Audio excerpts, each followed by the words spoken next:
Are you okay? Do you need help? What the? Ruby Lane was the hottest character in this movie. I like a psychotic chick. The crazy ones do it for me, so.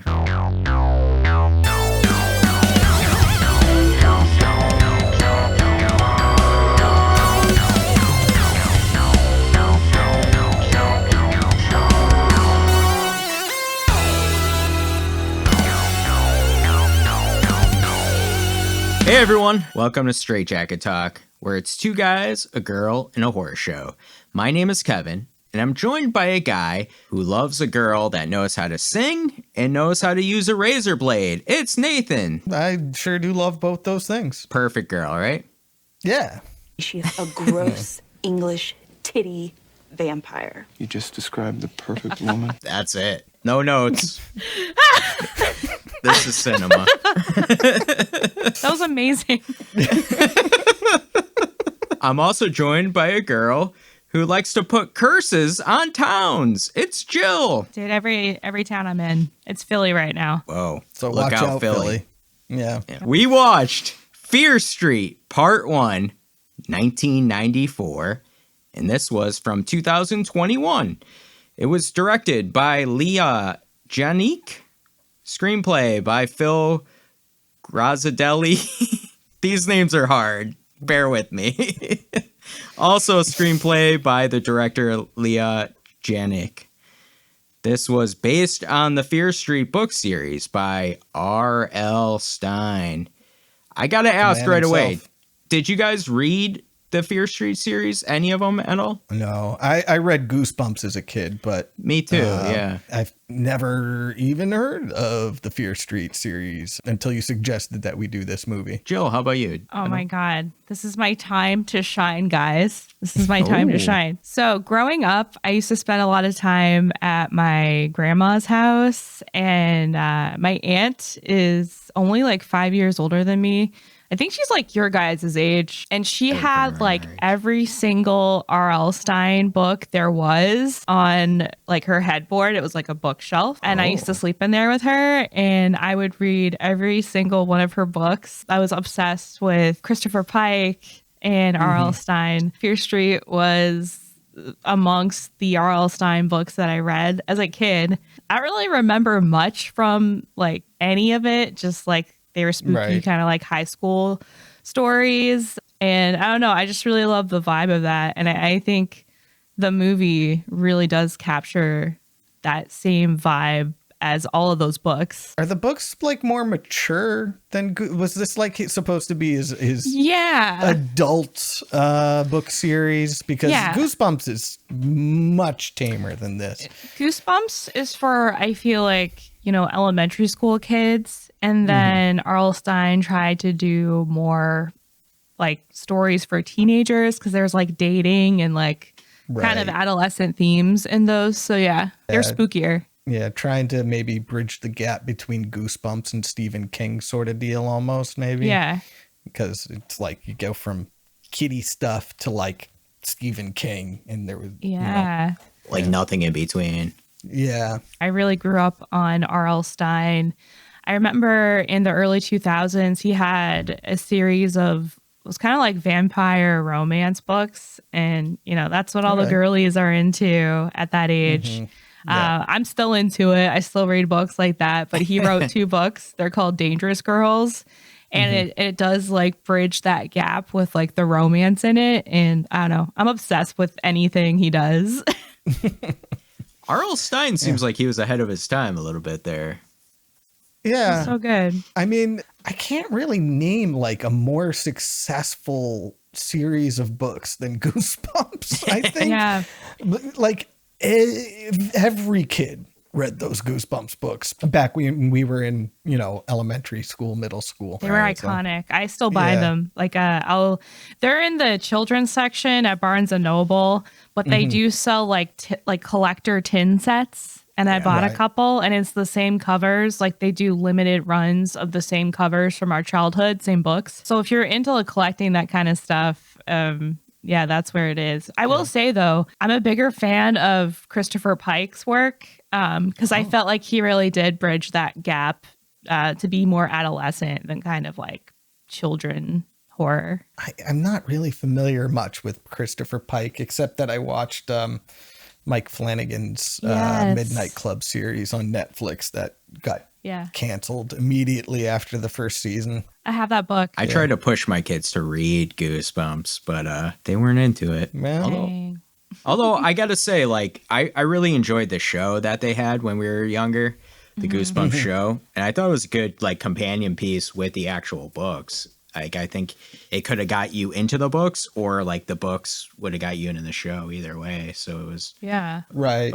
A cool thing. And just kind of one last thing on the Goosebumps books, because I know this is way not too long on Goosebumps. I know. I am a huge fan of Goosebumps, but I do recommend if you're like us and you enjoyed Goosebumps, the show, check out the newer movie with Jack Black. I haven't seen the other one, but the Jack Black one was really good. I thought it was a fun movie that really kind of captured that first show essence a little bit. So yeah, I recommend it. But back to Fear Street. This movie is a part of a trilogy. It's along with part 2, which is 1978, and Fear Street Part 3, 1666. Right. Originally, all of these were to be released theatrically in succession in 2020. But we know what happened in 2020. Okay. Yeah. COVID came. So Netflix bought the rights. It's kind of a crazy concept to think about. Like, could you think about 3 theatrical movies all in a row of this? Right. I mean, I wonder how it would have done. How long between was it supposed to be? Because I don't know. You got to leave a year in there, right? Like, am I crazy for saying that? I think it was going to be a month between. I could be wrong.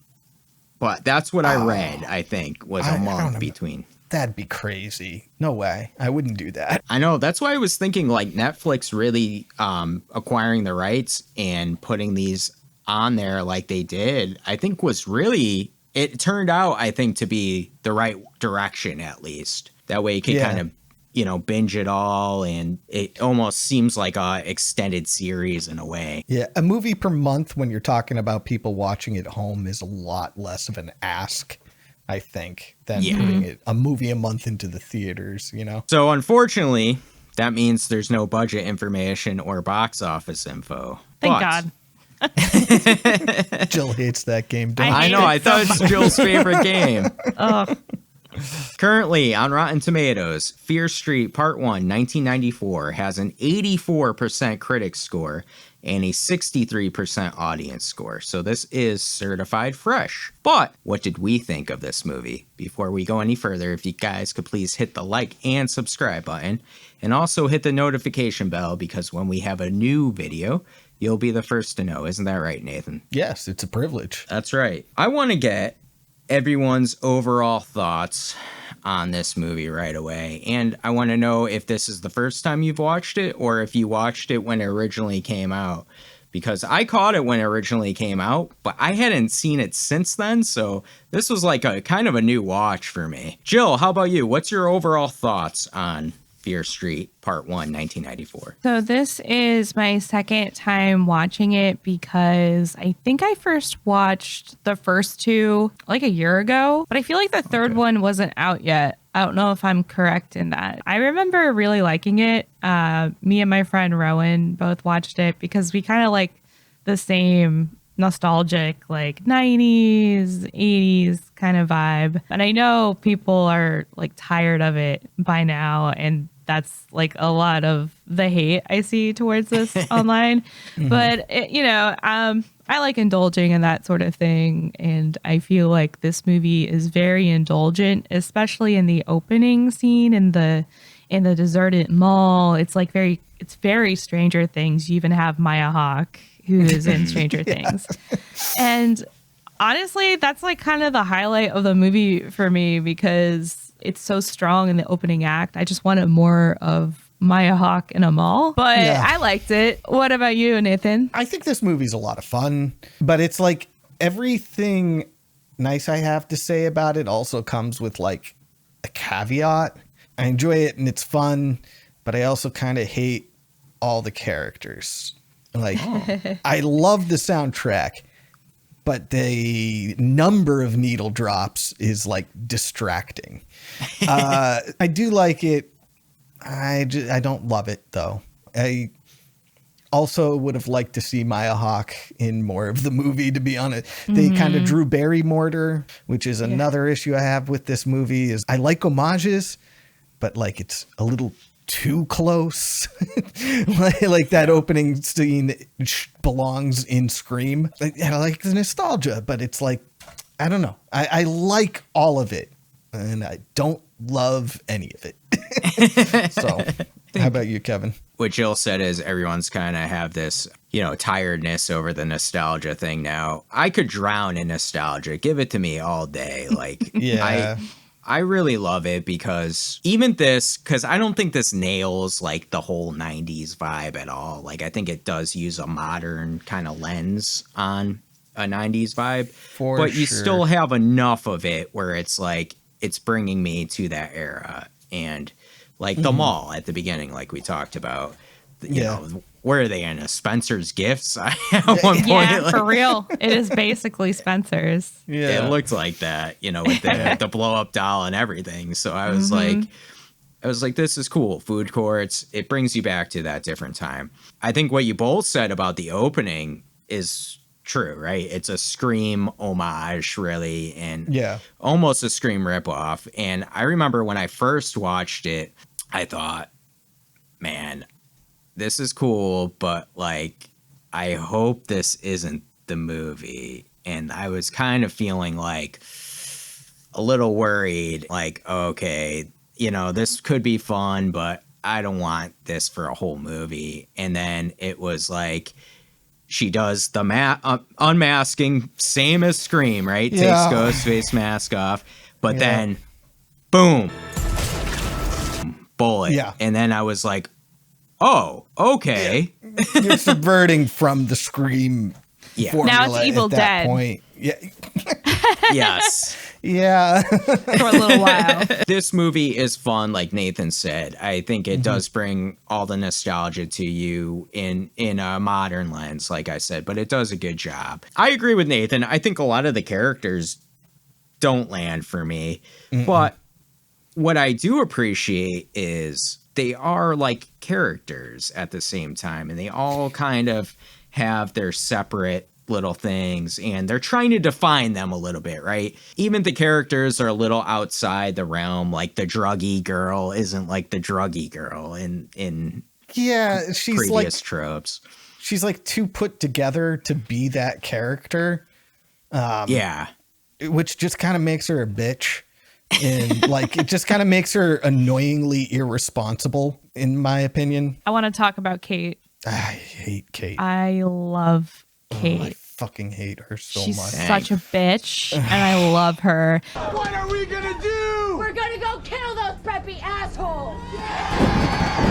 And in my opinion, she's like the best character in the whole fucking movie, and she has the best death in the whole movie. And when she died, I didn't care anymore. Yeah, I was like, Kate's gone. All the personality in this movie is gone. Because to me, Sam and Dina are those the two main girls. I hate Dina too. They're so bland. And like tonight's been the first time I felt like myself in months. It's been so long. Yeah. They need some seasoning. They need some Kate. I mean, Sam is more bland than Dina is, but that's just because Dina's kind of just a bitch. Jesus, you're doing it again. Doing what? Welcome to the suck. Shit is doomed. Shit is doomed. And I don't like her either. And then they don't develop Dina in any way. They don't make it clear that she's being a bitch. I actually think the writers might have thought that she was reasonable when she was just kind of like awful. I think Dina and Sam are very much the same person. Like, They other belong than together. Yeah. I mean, other than like what Nathan was saying, they're trying to give Dina a little like bitchiness to her or whatever. But other than that, they are the same bland character. So, Jill, I kind of agree with you. Like Kate and what's his name? Simon. I don't like Simon either. I love him too. I thought they were the best characters so in the dumb. movie. I hate him because I don't know. He's a himbo. It's just sort of like if you hang out with these people, the chaos would be fun until all of a sudden it wouldn't be fun. And it just reminds me of people like that who, you want to avoid it sort of all costs in your actual life. Yeah, I hear you. You know, the other character of Josh, right? The brother, he's great. He's like him. He's fine. He's like the typical, nerdy, like he knows everything that's going on. He's the Randy of this, right? Ruby is one of Shady Side's killers, just like Skull Mask. Yeah. There's rules. Yeah. And he's the one laying it out. And I think you need that in this sort of movie. I mean, he's awesome about it because it's like he turns what's nerdy and maybe not acceptable into like something that we need your knowledge is what we need. And he turns it into a superpower, right? It's just like Stranger Things. Yeah. He's like Dustin from Stranger Things. You're right. Friggin' love Dustin. He's my favorite. Dustin's pretty great. Yeah. I have another Mike's thing. the most annoying. But anyway, go on. I was going to say back to Sam and Dina. I love that this is like, like a sapphic lesbian relationship, but it also is doing itself a disservice because their relationship is so bland and they have like no reason to actually care for each other. It was just like the most bland thing I've ever seen. And I just want a nice lesbian horror movie, please. Dina has no real reason to be angry at Sam either. And it's just it. Yeah. And like Sam is afraid to come out. First of all, Dina, you're not allowed to tell her when she needs to come out. I know you were always too afraid to tell anyone about us. I know that. Sorry. Facts. Second of all, it's never really shown much as to why she would be afraid of coming out. We understand societally why, but you need to show it more in the movie, in my opinion. A lot of that dynamic didn't work great for me. I heard this on another podcast, but I think it's true. They should have maybe shown a flashback or like flashbacks to when they were a couple, like, and before Sam moved, and we could have kind of seen the dynamic before then, so to give some context to everything that we're seeing now a little bit. I think they do that in Bodies, Bodies, Bodies, which there's a similar dynamic, lesbian couple going to this mansion to stay and stuff happens. But yeah, same thing. They show flashbacks there. And I think maybe it would have been some spice to their narrative here, which is lacking. Dina getting mad at her for moving a half an hour away after her parents fucking divorce. Yeah, well, I'm not the one who moved to Sunnyvale. My parents got divorced. I didn't have a choice. Oh, come on. Yeah, grow Yeah, up. I agree. That was kind of lame for sure. But she never gets her comeuppance on any of that. Yeah. Sam is just like, maybe you're right about me. This is all my fault. I'm sorry. When I went to Sunnyvale, I ran away from you. Like, no, no. Dina needs to be told that she's an asshole. See, I thought in that moment, right, when Dina lashed out, that she was seeing red because of the guy that Sam was with, and he had his hands all over her ass. So she was very much like... Dina broke up with her. True. But still, like, it's like when you see your ex with somebody, like, it all of a sudden... There's no remorse for what's her face, Dina. No, I understand why she's seeing red and people become unreasonable in situations like that. You know, I get what you're saying and all that, but the movie gave me the impression that this is just who Dina is all the time. Jesus, you're doing it again. Like, I never got the impression that she was anything other than that. Especially when later in the movie she's being told that she was right. Yeah. So I'm unwilling to give her that excuse is what I'm trying to say. She's not a great protagonist. And it also, because of all the parallels with the Black Blood and everything with Evil Dead, I just kept thinking of all the great characters in Evil Dead and just like the kind of devices they use to create characters. And man, this would have made Fear Street, so much better. You know, I think too, even though I also agree with you both, like, I don't think their relationship was really like working and how they were portraying it. But even when they were banging, they had no chemistry. Yeah. Yeah, no, I hear you. But I do like the way that they did represent a young lesbian couple in a horror movie. Like, it wasn't like, here, like, we're a lesbian couple, like, in being you. It's just a regular couple kind of deal. And even though they didn't land well with what they were doing, it wasn't portrayed poorly, in my opinion. Yeah, and it wasn't for the sake of like the male gaze or anything. It was actually there was no gaze. Yeah, there was no gaze at all. It was bland. Gordon Ramsay would be pissed. You're not wrong. Needs salt. No salt, no seasoning. Bland. There's no salt in the sauce, and there's no salt. Need a little boom, a little spice. I got a big question for you. Who is your favorite killer that they show in this movie? I'm talking the skull mask killer, the baghead killer. I think Jill and I probably have this answer in common. Say it. It is Ruby Lane. Yeah. Yeah. Yeah, we knew. Ruby Lane all the way. She's hot. It's all three of us, isn't it? Yes. Yeah. Yes. The gaze. That's where the gaze was. I saw her. She's so sexy, but I mean, Ruby Lane was the hottest character in this movie. Besides Kate. In my opinion. Yeah, Kate was, you're right. Yeah. I like Kate. Yeah. I like a psychotic chick better, so. The crazy ones do it for me, so she's right up there. Do I need to hit the button again? Hit the button. She's a gross English titty vampire. You just described the perfect woman. That's it. Yeah. That's it. I do like, and they showed him for like a minute, the milkman character who will come later more in the series. Something weird, like, I don't know, something off-putting about half of his face, and I don't know. I didn't even see him. You texted a picture of that to the group chat, and I was like, I panicked that I had accidentally watched the wrong movie. Because like, is that in the movie that we were supposed? Who is this? Like, is it just like a flash? How long is he even on the screen? It's a scene where Josh, this is like the, you know, like I'm my power here. Like, I know all about the killers of Shady. What is it called? Shady Side.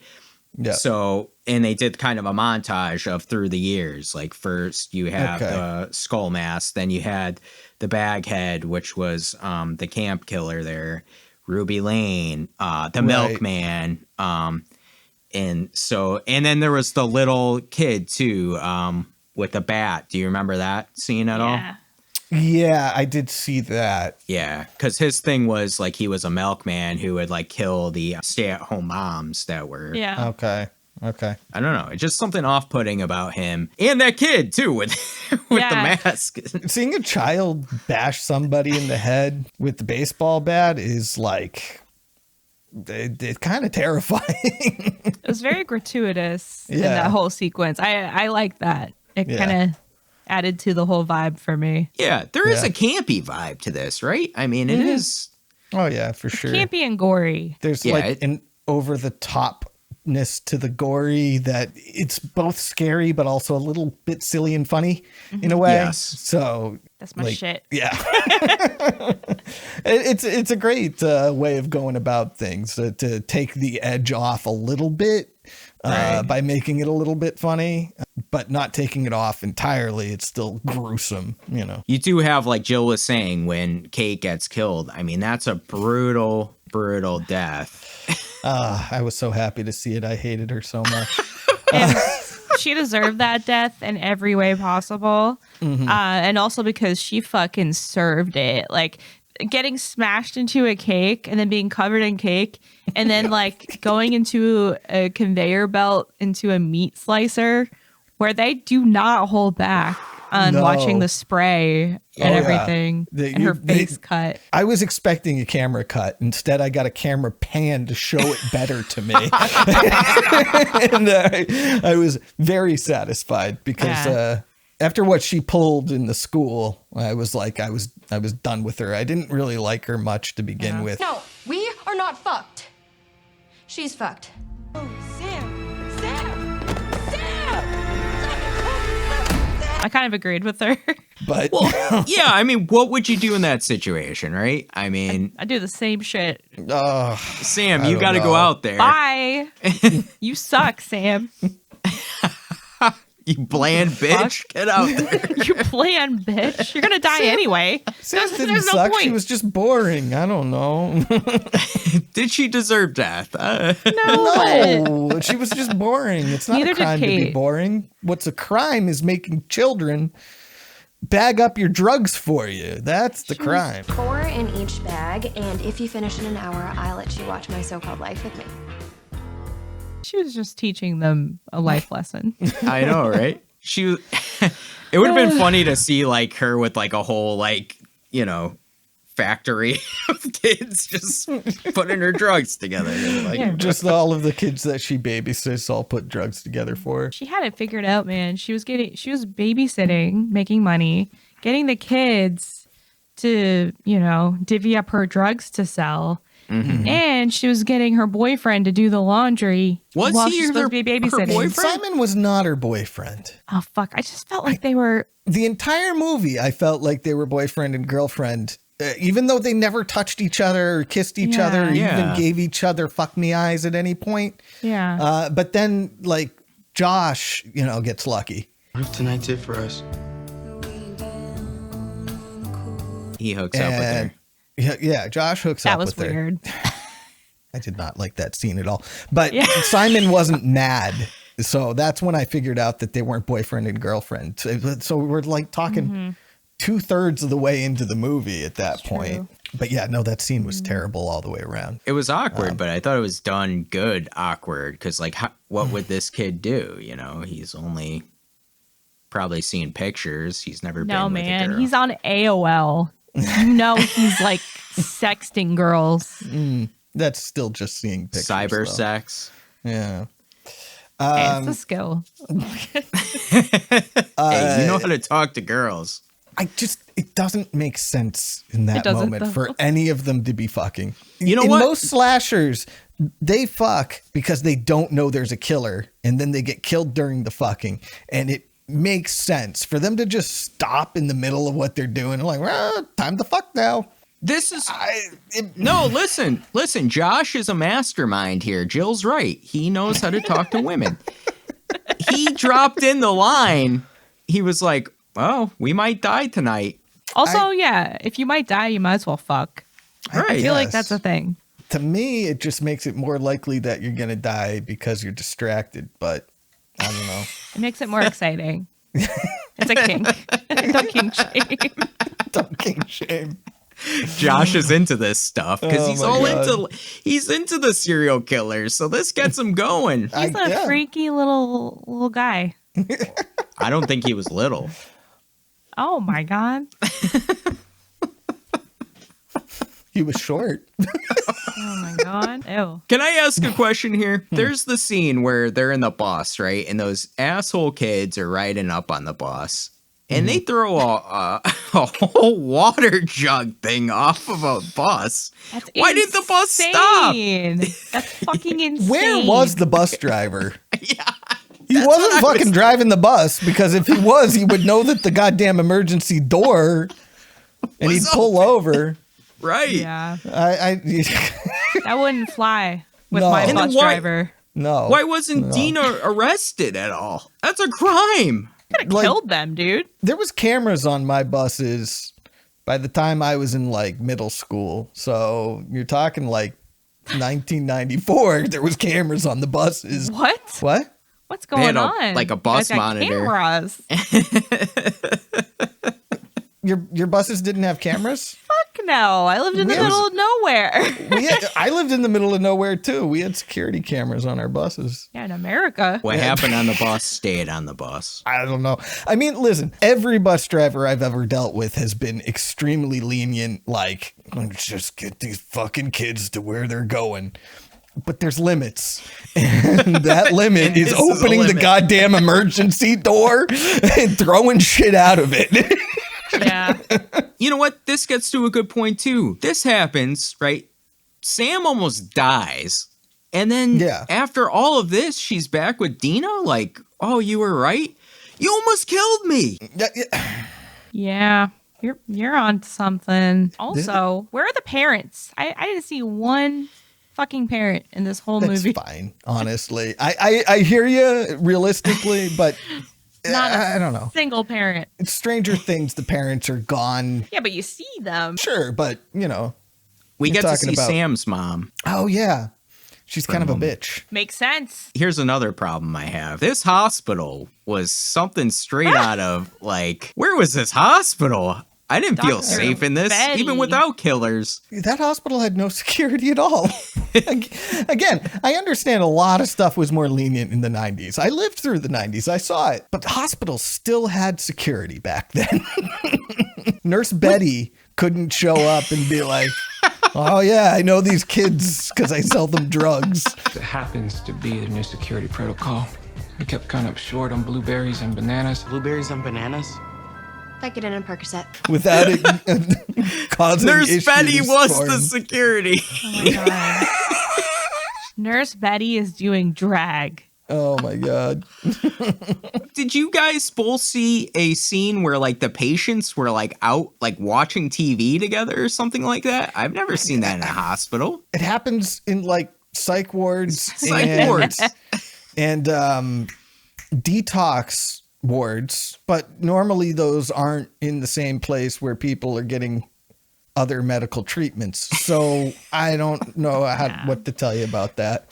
This was just a free-for-all, man. I think they just wanted to make the hospital look spooky. You know what I mean? Like there's nobody really around and, you know, crazy people are scary. So I don't know. Halloween 2, I think, did a better job of it. Halloween 2 had a different issue in that there was nobody in the hospital. There was nobody in the hospital. It was almost like the opposite problem in a way. Right. This movie actually had a couple good moments of scariness, kind of that did harken back to Halloween in bits. I really like the parts where Dina saw the skull mask killer outside her house and then in the woods and things like that. That was like good stuff, I thought. I kind of wanted to see more of that. Babysitting. It reminded me of Halloween too, and like flicking the lights to show she's just across the way. Yes. Right. Yeah. I really like that. Yeah, we've been kind of shitting on this movie the entire time. I do like this movie. Oh yeah, same. I like it. You know, it's just kind of like, I don't know. Every time we talk about something, it reminds me of something I didn't like also. It's weird that the issues this movie has, and yet I still liked it. You know what I'm saying? It's good. I think it had the potential to be like a real knockout if, you know, it were developed a little bit better. And maybe that's because they're taking on like 3 entities, like kind of all at once, and just the way that played out. But also, I think they're just like, okay, this is Fear Street, you know, and we're just going to kind of play it by the books, like literally. And, you know, when they could have done something really cool and made it like more developed, it would have been amazing, I think. Yeah. But they're still good movies. If they put a little bit more effort into certain things and then calm down certain other things. Don't calm down the camp and the gore. No. Definitely keep that. Maybe even amp that up, to be honest with you. Okay. But calm down the nostalgic needle drops. You know. Creep. I'm so sick of hearing Creep. It's like the worst Radiohead song there ever was, and it's the only one people ever play. Oh my God. I don't like Radiohead. Oh, Christ, get the fuck out of doing here. This again. Get the fuck out. They could have gone with like fake plastic trees or something like that. Something off the Bends. I think the Bends had come out by the time this movie is set. It's tough because like I like all the music, including they had a Prodigy Firestarter in this, which was awesome too. Yeah, I love pretty much all the music too.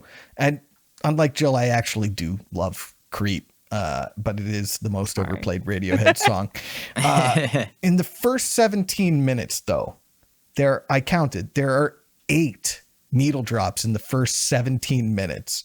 Yeah. They're all great songs, but it gets distracting every time, like you're hearing lyrics. Some of the needle drops fade into one another. Like, Damn, I Wish You Were My Lover by Sasha B. Hawkins fades into Sour Times by Portishead. Watch it, nerd.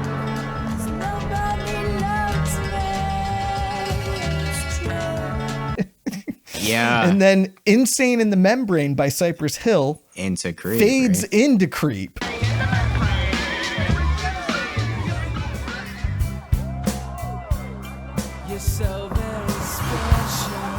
Yeah. And it's like, write a fucking score. And also, a lot of the times they don't match up with what's happening. Yes, Like, I 100%. fucking love Closer by Nine Inch Nails, Yeah. but unless you're playing that during a sex scene or something sexy, I don't want to fucking see it. You know? Yeah. I thought Closer the was same in there thing. just to have Closer in there.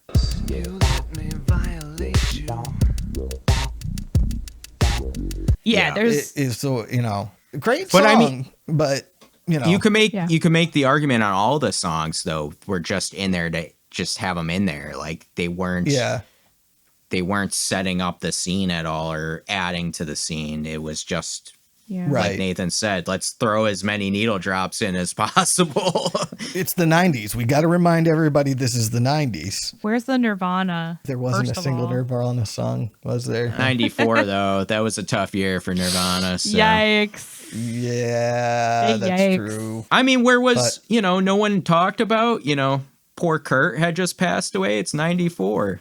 No Yeah. kids mentioning it. Justice for Kurt. I can't remember the names. The Shady Side, they would have liked Nirvana, right? But Sunnyvale, right? Sunnyvale. Oh, they would have been listening to Sunnyvale. those jock jams I was talking about. In Yeah. in the Lisa Frankenstein episode. Jock jams, pump it up. Yeah, exactly. What did you all think of the dynamic between the two sides of the town there? I thought or that was the two cool. different towns, right? Just light a fuse and burn down shitty side. What'd you say? I thought that was cool. That sort of thing that happens in some places. It doesn't really happen where I live because of the dynamic of where I live. But my dad has talked about how, he lived in Murraysville and there was this giant rivalry with Export, and the rich kid lived in Murraysville and the poor kids lived in Export, and there'd be fights and stuff like that. I also love, this is something that often bothers me, but for some reason in this movie, I love how on the nose the names of the two towns are. Yes. Yeah. Shady Side and Sunnyville, or is that right? I think it's Sunnyvale. Sunnyvale. Yeah, Shady Side and Sunnyvale. It's just, that's funny. One gets all the killing, one gets all the nice stuff. And it's very R.L. Stine. And also, kind of other things from that time period, like in the Archie comics, like Riverdale and Sabrina the Teenage Witch is the other town, you know what I mean? So it's kind of like the same dynamic. But, Springfield and Shelbyville. but what I also liked about it was the rivalry, especially during football, and then the mascots for the teams. I really like the way they dress up as witches, and I thought it was cool that their mascot was witches and the witch, folklore. Yeah. Oh, yeah. Simon was dressed up as a witch. Yeah. It didn't occur to me that he was a mascot. I just didn't understand what he was doing, to be honest with you. It was That cool. guy went to kick his ass, and he was he called him a little green bitch or something like that. You little green prick! Come here, you little bitch! What I did like is kind of the imagery of the street. I mean, I don't know if this was supposed to be quote unquote Fier Street, but that street had great atmosphere. It reminded me of the Fog or something like that. Just it was desolate, and then we get to the great imagery of Ruby Lane on the street.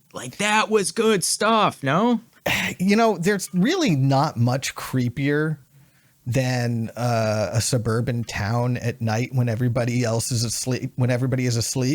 Like, it's a creepy feeling, and it really they captured that very well, I thought. And then to have a creepy hot girl just sitting on the side of the road like that. I don't know. I mean, you'd probably assume she was drunk. So I don't think I'd assume she was a zombie murderer. Something about that spoke to me. She had like a revenge sort of deal. Like her backstory, which I really liked. And she like slashed her wrists, right? And she has that razor blade and she slashes Simon like in the ankle. Yeah. That's what I liked about her is like she's a woman who was wronged and she's coming back for revenge and she's hot and crazy. And I like that. She has that beehive hairdo. Yeah. Which, for some reason, not for some reason, because of Amy Winehouse does it for me. I don't know. That's it. Also, too, like her character was supposed to be out of the 50s, right? Like that was 60s, I believe, right? Oh, okay. Yeah. Because like she was singing like or something like that. Singing doo-wop kind of style too. And yeah, stuff. that was You Always Hurt the Ones You Love by the Mills Brothers.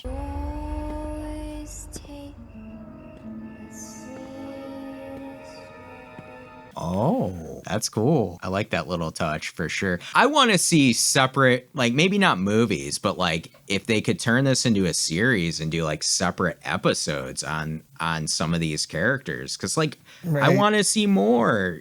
And I know they go into a little bit more as we go through the other ones. I haven't seen the other movies yet, so. I just think they're very compelling. Like Jill said, like with Ruby Lane's backstory and things like that, you could really do separate shows or movies on them. An anthology. Yeah, you could do something, Tales of the Crypt like, or Erie, Indiana like. Oh, Erie, Indiana. That's a drop. I know.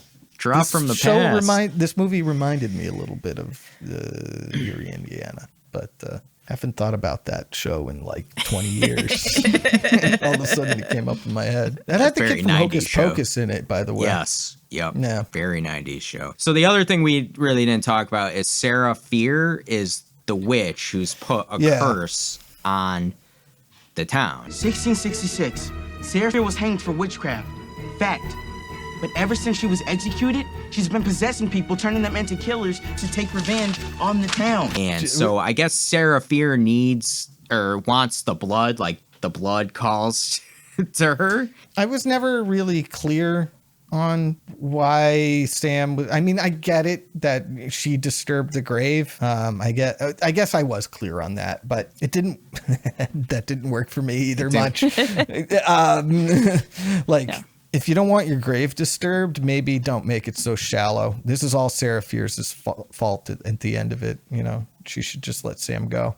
Well, she didn't dig her own grave. I was going to say. She maybe dug her own grave figuratively. Yeah. just kidding. She was a woman. I'm just saying, like she fell out of the car and her hand fell into the dirt deep enough to disturb the grave. You know whose fault this is? Dina's fault. Yeah. They had to do something better than that. It is Dina's fault, yes, but there had to be a better way of like getting to that point. Yeah, honestly, how you get from A to B. Yeah, because like her grave is made of hay for some reason. How is this? How has this grave been undisturbed? Yeah. Right. Like, how has nobody gone, oh shit, this is not good. We need to dig deeper. Right. Over the course of what 300-400 years at this point. 1666 was it? I mean, I agree. I think it was a little confusing as to the witch's involvement in this, and maybe they did that on purpose because of the 3 parts and just trying to give you little snippets of what's going on and not lay it all out. Maybe I don't know.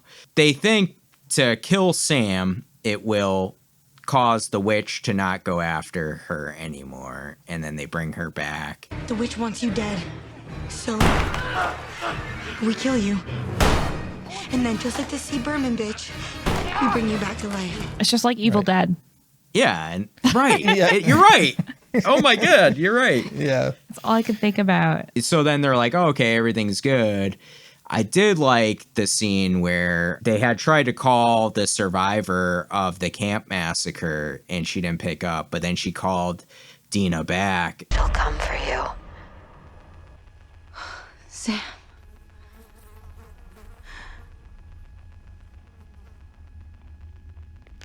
And I liked that, like, because it's eerie. Like, no, it's not over. And then as soon as she turns around, she's like stabbed. I thought that was like really cool. I guess it's kind of, it has to set up the next movie, right? I mean, is at the end of the day. I mean, the fact that it was all sort of planned out to be 3 movies to begin with makes that sort of work for me better than it might have in a different movie, I think. They also do a really clever thing there where she has flies around her. Sam has, if you go back to the very beginning of the movie, there's a fly that flies onto what's his name, the guy who became the skull mask killer, Ryan. There's a fly.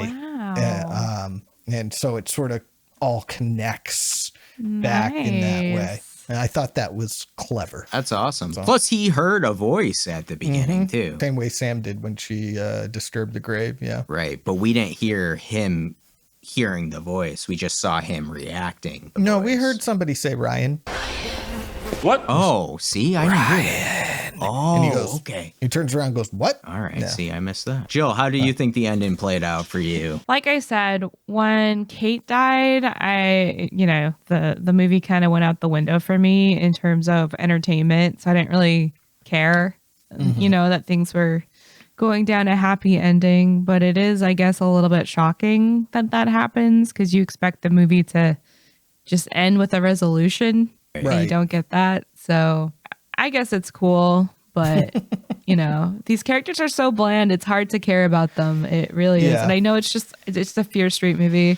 I'm probably like overthinking that, but it has so much potential, man. You're not overthinking that though, because this is a very character driven movie. Yes. Yeah. And when you have bland characters, that puts a real damper on your character driven movie. Yeah. So like you spend the entire movie with this group of people and they're mostly boring. It makes things a little tough. It was a lot of fun, but it's definitely extremely flawed. I think for me, it does enough to like make me invested in wanting to see the next one. But no, I have a desire to see the second one as well. Like you said, though, I could understand people who are like, like these characters just like, I don't really care what happens to them. I think the draw for the second movie is like you get a glimpse of what you're getting, and it's basically a Friday the 13th movie. And I think that's the nostalgia that'll bring people back, not necessarily the characters. And you get Sadie Sink too, so more Stranger Things actors. Heard you like Stranger Things. Yeah. Would you like some Stranger Things in your Stranger Things? Yes, please. Yeah. I don't want any Stranger Things. I'll take the Jason stuff though. I think, from what I remember though, I did like some of like the actual character stuff they do with the second one, a new character they kind of introduce and things. So yeah, I do want to rewatch it though, because like this has sparked that like, okay, like I want to see where this goes. Are we going to review it? We got it, right? Yeah. Yeah, I guess so. Oh man, is there anything else you want to talk about? Oh, Simon having that blood-covered shirt is disgusting. Jesus, are you still wearing the same clothes from last night? Did you wear that to the grocery store? I had to work double shift, and this was all I had in the car, so... And he worked in it. Change your fucking shirt, moron. Sorry, I don't like him either. That's a little gross. It's really gross. It would have been worse if he had kept that on while he masturbated. Oh my God. Yeah, he went to Pound Town at the same time that everybody else went to Pound Town. Did you all go to Pound Town?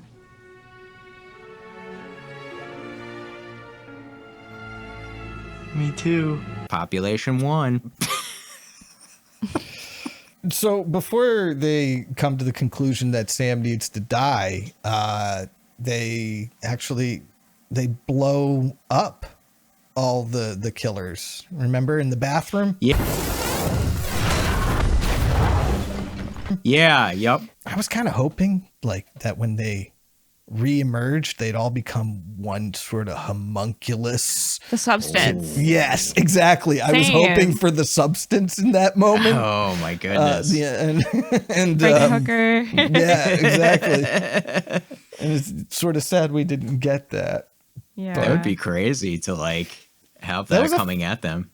That whole scene was a fun little scene, though. You know, painting the floor with the blood to try to attract the monsters and trapping them all in that bathroom. I thought that was a lot of fun. But then I paused the movie and realized I had like 40 minutes left in it. And you're like, it's going to keep going. How much further can we take this? Was my thought. Yeah. It should have been the end. Yeah. I didn't think it got too boring, I guess, but it is a longer movie long. Too. Yeah. 1 hour 48 minutes, I think it is. It's like it's not that long. They could have cut some stuff. But it still feels like, there's fat to be trimmed there. And it's the relationship. The boring ass relationship. Yeah. No one cares. I liked the little CG effect too of the hand coming out and grabbing. Like it's campy, but like that's what you need in this, I think. It was a good effect. And I liked the creepy supermarket too with all the lights off. Why didn't they put any lights on? Because, you got to film it in the dark. It's a horror movie. That's why. Also, it would attract attention from police, which actually in their situation might have been a good thing. I don't know. They probably could have used some police. Not that the police would have been able to help much. I mean, what are they going to do? Shoot them? They already tried that. It didn't work. It's time for quote or kill. We're going to give you our favorite quote of the movie or our favorite kill of the movie or maybe both. I'm going to go with Simon's line. He was hot and normal until she attacked me with a fucking razor blade. That's also my line. Oh my God. That's what I have written down. Great minds think alike. Yeah. Because get me out of here. So true. I'm going to go with a favorite kill, and it's actually different than you might think. My favorite kill is when Nurse Betty there gets stabbed through the jugular. Oh, yeah. Yeah, that is a good kill. I liked it because he goes down to the ground, the girls are hiding, and then the skull mask killer looks over. This is, too, where we get the reveal that it's actually the same one who had died, who got shot in the head. Oh, yeah. Mm-hmm. Because up until that point, you think you're getting like a copycat or something like that. They hadn't revealed at that point that it was like, we knew that there was a witch's curse involved, but we didn't realize that the killer was undead yet. Yeah, so that was like the big like reveal. So I thought that scene worked for me. It was a cool scene because then it like added layers. Now you're like, oh, shit. Little fun playing in the sandbox. All right. Jill, how about you? Yeah, I have nothing new to add to this conversation. I talked about my favorite kill being Kate. That's also my favorite kill. Do you want to talk more about it? I already kind of talked about it. I don't know. What am I going to say about it? She gets her head put through a bread slicer and comes out and bread slices, shaped chunks on the other end, covered in cake. It's like that show is this cake, that Netflix show. That's amazing. That's like the best thing you've ever said. Oh my God. It's so good. And then when she's like on the conveyor belt, like inching toward it, and you're just like, geez. And you see the ponytail. Yeah. Oh my God. Yeah. It's so good. Great. Yeah, it's really good. I'm glad they gave the payoff on it too, because sometimes they tease it, because this kind of teased it a few minutes earlier when the machine started up. Yeah, and the camera focuses in on the machine. If you're going to do that, you got to use the machine. You got to pay it off. It's time for our final rating. We're going to rate this movie from 1 to 5 stars. 5 is the best. 5 is Ruby Lane. 1 is, I would say, 1 is like that baghead killer, man. He couldn't kill anything with the... He did kill one person. He killed Simon, but we never learned anything about him, really. You got 4 killers, and I can't remember any of them other than Ruby Lane and the baghead guy that you just mentioned. I don't... The killers are kind of bland. to be honest with you, other than Ruby Lane. Am I wrong? I don't know. I just think they didn't focus in. I think they only focused in on 3 of the killers, right? The Skull Mask, the Baghead, and Ruby Lane. Is it only 3? Isn't There's more, but this one only focused in that on are after 3. them, I mean. Yeah. Isn't there 4? Am I wrong? It's 3. Who's the 4th? It's 3. Sorry. Old I age fucked up your whole creeping in. rating. 1 to 5 stars. 5 is Sunnyvale, and 1 is Shady Side. I'm going to give Fear Street Part 1, 1994, 3.5 stars. I really enjoyed it. I think it's fun. It has a lot of homages to Scream and some other like cool horror movies. It does do a little bit, original sometimes to what it was trying to accomplish, I think. There's a lot of nostalgia in it, which I still love, even though we've been drowning in it lately. Like I said, give me more. Mm-hmm. There are some creepy moments. I do like the stalking scenes, like we said. The kills are really good that happen. Even just the simple knife stabbing looks brutal. I think I also read that Christopher Nelson did the effects for this movie, he was the guy who did the effects on the newer Halloween movies for Blumhouse. Yeah, that makes sense because they're really good. I think overall it's just a fun movie. Like the character development was not there. That's probably the biggest thing why I'm not rating it as highly. And I think for me too, it feels like it is like kind of part 1. When I feel like part 1 throughout, like I'm waiting for more. Yeah. And that kind of docks it a little bit for me in a way. But other than that, I think it's a pretty fun watch and I recommend it. Nathan, how about you? So I've got this movie at 3 stars. Like you, I had a lot of fun with it, but there's just too much stuff in there that kind of bothered me or annoyed me or bored me for me to go any higher than 3. It is just fun. There's no more depth to it. There's nothing in there to scratch my brain any deeper than, hey, this is fun. And yeah, like you, the characters, not great. And some of the needle drop stuff, it actually bothered me like more than it should have, to be honest. It was super distracting. Yeah. Even though I like More Human Than Human is an amazing song. I love that fucking song. They went to it twice too. I know, they gave it twice. Yeah. Like you couldn't have found another 90s jam for the credits. They ran out. Yeah. It felt like it didn't live up to the potential that it had to be great. That's what Jill said too. Like she had said that earlier too. So that's a big sticking point. But Jill, what's your final rating? In the beginning of the movie, I talked about that opening scene in the mall. I talked about it being very indulgent in like the neon lights and the nostalgia and just everything was kind of magnificent. One of the quotes in the bookstore when Maya Hawke's character is working, she hands over a horror novel to this lady and she kind of scoffs at her and says, I love this one. It's trash. Lowbrow horror. It's for my stepdaughter. Oh, this is lowbrow horror. At that point, it's like, okay, this is what you're getting. But also, it kind of gives you hope that, okay, it's making this commentary on it being lowbrow horror. So maybe it's going to be a little bit better, and it's going to make it kind of satire. Right. And I kind of wish that's the direction it went in a little more. Like have some fun with it, play around with it, whatever. But I logged this on Letterboxd when I watched it the first time with 3.5 stars.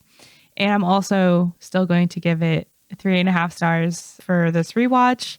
It also makes me want to go ahead and rewatch the second one and watch the third one. But it kind of also makes me interested in going back and actually obtaining these Fear Street books because I don't really remember them, honestly. So I kind of want to see, what is the actual story and what is embellished in it. Yeah, I thought it was fun, but I also thought it had potential to be something better. And, a name like R.L. Stine, you got to put some respect on that name. Yeah. So I would just like to see a little bit better. unfulfilled potential, I feel like, is just like the main theme of this movie. Yeah, title card for this episode. Yeah, exactly. Our hook for our next Fear Street review will be, did it live up to the potential? Yeah. Stick with Straight Jacket Talk. We'll be back for another review, and we're going to be reviewing Nathan's pick, Blue Velvet. Mm-hmm. That'll be fun. Yep. Looking forward to that. Maybe you shouldn't be. I don't know. Oh my God. That does it for our review on Fear Street Part 1, 1994. Thank you so much for watching. And now back to the padded room with you.